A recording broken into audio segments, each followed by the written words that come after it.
Welcome back to the American Dream. We're heading into Charlotte now. I get to speak with Dimitri Apostle. He's the agency owner of the Dimitri J. Apostle Agency with Brightway Insurance. Dimitri, thanks so much for being here with us today.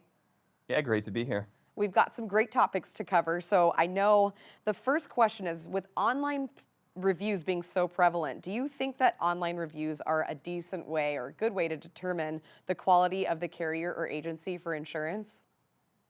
So I'm going to answer that a couple different ways. Yes and no. So I think that the client experience, the customer service aspect of it is extremely important. So if an agent isn't getting back to the client promptly, not giving expert advice, same thing with the carrier.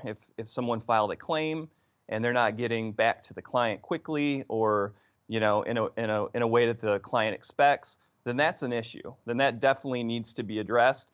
What we see in our industry a lot is clients may not understand the policy, or the agent didn't do a good job of communicating what they were actually being covered for.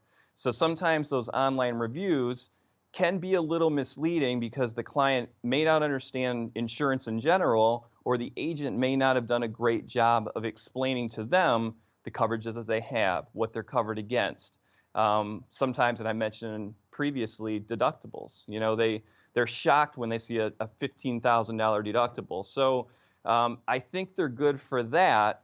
The one place that I think that is really important for a client to be empowered and to educate themselves, and it'll be on the bottom of the screen. There'll be a link, and you can actually click that link and go to each carrier and see all of the complaints that had been filed with the state and have there been corrective measures. That's a great way to see if the carrier is doing the things that they were supposed to do and holding up their end of the bargain. So online reviews, I mean, they're important, but let's take a look and go another level deeper and take a look at, is what they're saying and the insurance commissioner, are they lining things up? Because a lot of times they're not. I have a carrier that has 17,000 North Carolina policies in force.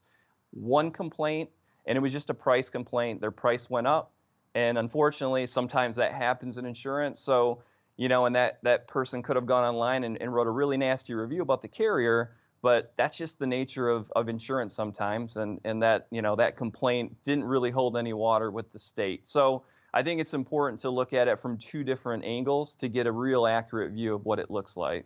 Sure, because reviews really are one-sided, and there's a lot that goes into insurance. And you can touch on, the differences between three big policies because some are more comprehensive than others. So can you touch on the forms HO3, HO5, and HE7 and what might be the difference between those three?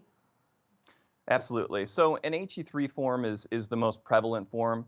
That's HO3s are in every state. So that's the most common. I would say 95% of policies are in HO3 form. For most people, again, 95% of people, that is more than adequate.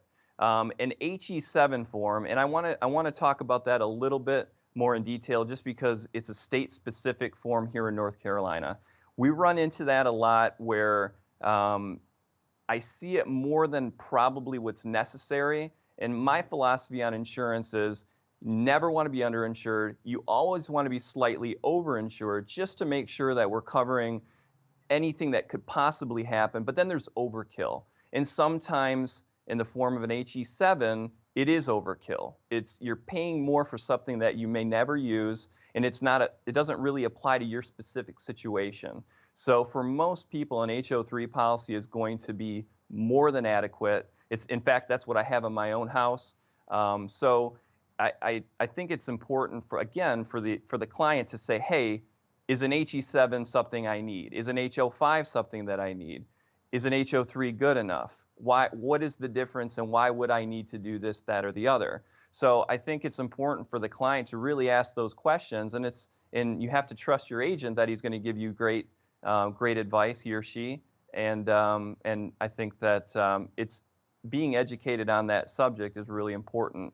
And I can, you can shoot me an email. I can shoot you actually a little comprehensive list of what each one gives you so that you can actually make that decision on your own. Do I need this, or does this not apply to my situation?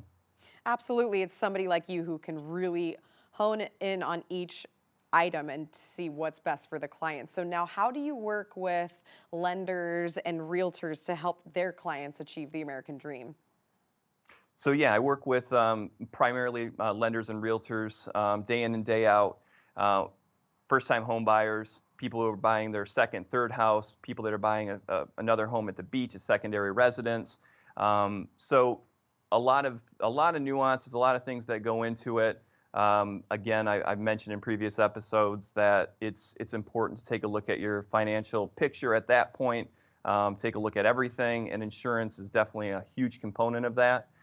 So I just, it's really important for me to work with that specific client to make sure that they're getting the best value and the best coverages for their specific unique need.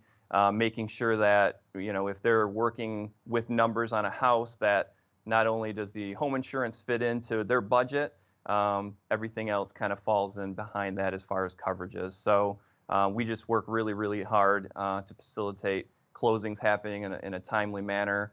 The client has an unbelievable experience to the point where they're telling the realtor or the lender, "Thank you so much for referring Dimitri and his team over to us." We don't take it lightly, and it's something that we strive every day to be better at. Awesome. Well, you said it perfectly. Insurance is a huge component to this process. So, Dimitri, thank you for knowing your stuff. Everyone, insurance, go to Dimitri. Thank you so much for being here with us on The American Dream. Thanks for having me. I appreciate it. See you next time. Thanks so much for watching The American Dream. We'll be right back with more.